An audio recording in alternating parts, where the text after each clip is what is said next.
आनंद रूप असल्यामुळे ते मंगलाचरण, मंगल स्वरूप. महाकैवल्य तेज म्हणजे ज्ञानोबल आहे.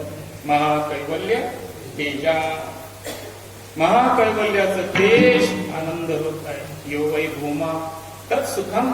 शास्त्र सांगतं जे भूमा तत्व आहे, ब्रह्म तत्व आहे ते सुखरूप आहे आणि ते तत्वच ज्ञानोबल आहे, त्यामुळे ते सुखरूप आहे. त्यामुळे मंगल रूप आहे.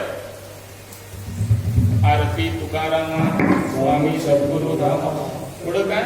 सच्चिदानंद मूर्ती पाय दाखवी आम्हा. हे वस्तुनिर्देश रूप मंगलाचरण. नमस्क्रियात्मक आहे.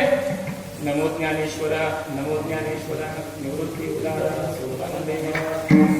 आशीर्वाद रूप आहे. ओम नमो ज्ञानेश्वरा, करुणा करा तुमचा अनुग्रह एका जनार्दनी तुमचा दास, त्याची आज आशीर्वाद. तीनही प्रकारचं मंगलाचरण ज्ञानोबा यांच्या संबंधाने संतांनी केलं.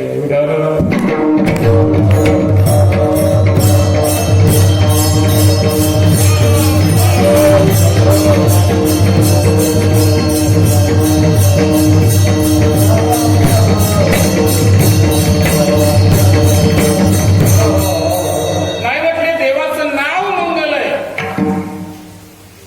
सकळ मंगळ श्री विठ्ठलाचे देव नावाने मंगल आहे.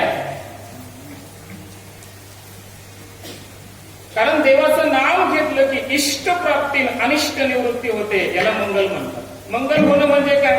चांगलं होणं, मांगल्य प्राप्त होणं, पावित्र्य प्राप्त होणं म्हणजे काय? अनिष्ट जाणं, इष्ट घेणं. हरिमुखे म्हणा, हरिमुखे म्हणा, पुण्याची म्हणा, इष्ट प्राप्ती. आणि हरि उच्चारणे अनंत पाप राशी जाते लयासी, अनिष्ट